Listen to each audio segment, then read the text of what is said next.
तो मैं अभी नाइट ड्यूटी पे हूँ और एक हमारा वीसीबी ट्रिप हो गया जो चिल्लर को फीड कर रहा है, चिल्लर 11 को।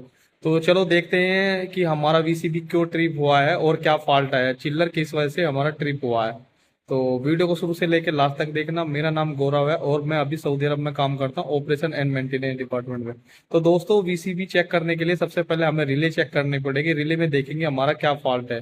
तो वीडियो को शुरू से लेकर लास्ट तक देखना। मैं पूरा आपको डिटेल में दिखाऊंगा कि हमारा क्या फॉल्ट आया और क्यों फॉल्ट आया है जाके। ठीक है, चलो सबसे पहले रिले पे चलते हैं और देखते हैं क्या फॉल्ट है, आपको दिखाता हूँ। दोस्तों ये हमारे चिल्लर 11 का आउटगोइंग फीडर है वीसीबी, ये हमारा ट्रिप हुआ है। तो रिले में देखेंगे हम, ये हमारी एबीबी कंपनी की REF615 रिले है। तो ये देखो आप, यहाँ पे ट्रिप इंडिकेशन ग्लो कर रहा है, न्यूट्रल, टाइम और इंसिटेनियस तीनों का इंडिकेटर ग्लो कर रहा है। इसका मतलब हमारा अर्थ फॉल्ट आया है। अब हम फॉल्ट रिकॉर्ड देखेंगे। सबसे पहले हम आएंगे मॉनिटरिंग में, मॉनिटरिंग को ओपन करेंगे। उसके बाद हम नीचे आएंगे इसमें रिकॉर्डेड डाटा में,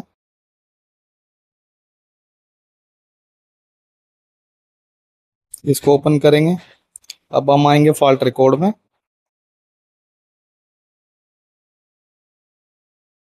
अब ये देखो हमारा लेटेस्ट ये फॉल्ट रिकॉर्ड हुआ है, ये हमारा टाइम है और ये डेट है। इसको ओपन करेंगे।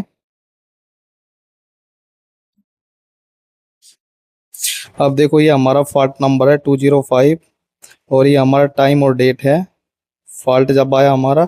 और ये हमारी नीचे प्रोटेक्शन ऑपरेट हुई है 51N, मतलब अर्थ फॉल्ट 100% पिकअप हुई है ये हमारा ट्रिप टाइम है 37 मिली सेकेंड, मतलब रिले ने 37 मिली सेकेंड में ब्रेकर को ट्रिप करा दिया जब हमारा अर्थ फॉल्ट आया। अब हम करंट देखेंगे कि हमारा फॉल्ट करंट कितना गया है। देखो दोस्तों ये हमारा आर फेस पे गया है fault current 0.938 into I N मतलब रेटेड करंट है हमारा 600 एम्पियर। ये वाई फेस पे गया है और थ्री फेस पे गया है। और जो हमारा मैक्सिमम करंट गया है फॉल्ट करंट, वो 3.250 इंटू आई एन, मतलब 1800 एम्पियर से भी ज़्यादा हमारा अर्थ फॉल्ट करंट गया है। अब मैं देखो अर्थ फॉल्ट करंट की सेटिंग ये डिस्प्ले पे लगा देता हूँ। हमारे अर्थ फॉल्ट की सेटिंग ये है, देखो दोस्तों। रिले में हमने देख लिया और कंफर्म हो गया कि हमारा अर्थ फॉल्ट आया है। दोस्तों एक बात ध्यान रखना, अर्थ फॉल्ट की कंडीशन में और ओवर करंट की कंडीशन में कभी भी हम रिले को रिसेट करके ब्रेकर को क्लोज नहीं करते। पहले हम क्या करेंगे, अब जैसे हमारा अर्थ फॉल्ट आया, हम जाएंगे चिल्लर पे। तो चिल्लर की जो हमारी मोटर है वो स्टार में कनेक्टेड है। तो हम रेंडमली अब क्या करेंगे, face to ground IR test करेंगे। IR टेस्ट करने के बाद देखेंगे कि हमारा इंसुलेशन रेजिस्टेंस कितना आता है। रेंडमली चेक करेंगे। उसके बाद फिर हम हैंड ओवर दे के जाएंगे डे शिफ्ट वालों को। डे शिफ्ट वाले अच्छे से मोटर के कनेक्शन खोल के चेक करेंगे, IR टेस्ट करेंगे दोबारा से और फिर हम हमें कंफर्म करेंगे। तो चलो अब हम जाके IR टेस्ट करते हैं फेस टू ग्राउंड मोटर का और उसके बाद फिर आपको दिखाता हूँ वैल्यू कितनी आई। दोस्तों IR टेस्ट करने से पहले हम ब्रेकर को रैकआउट करेंगे और उस पर लोटो अप्लाई करेंगे। तो हमने देखो वीसीबी को हमने रैकआउट कर दिया है और लोटो अप्लाई कर दिया है, लॉक लगा दिया है और अब हम टैग भी लगा देंगे।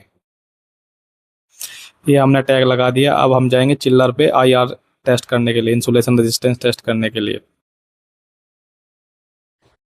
दोस्तों हम मोटर का इंसुलेशन रेजिस्टेंस टेस्ट कर रहे हैं चिल्लर की।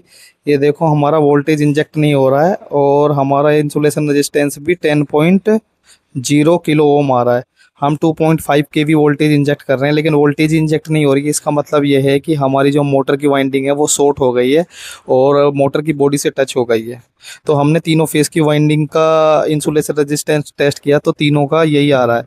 तो अभी हम डे शिफ्ट में हैंड ओवर करके जाएंगे, वो प्रॉपर मोटर के कनेक्शन खोल के प्रॉपर चेक करेंगे, प्रॉपर टेस्ट करेंगे। ये देखो तीनों फेस की वाइंडिंग का सेम रिजल्ट आ रहा है। दोस्तों डे शिफ्ट वालों ने हमें बताया, उन्होंने इंसुलेशन रेजिस्टेंस टेस्ट किया था चिल्लर की मोटर का केबल ओपन करके।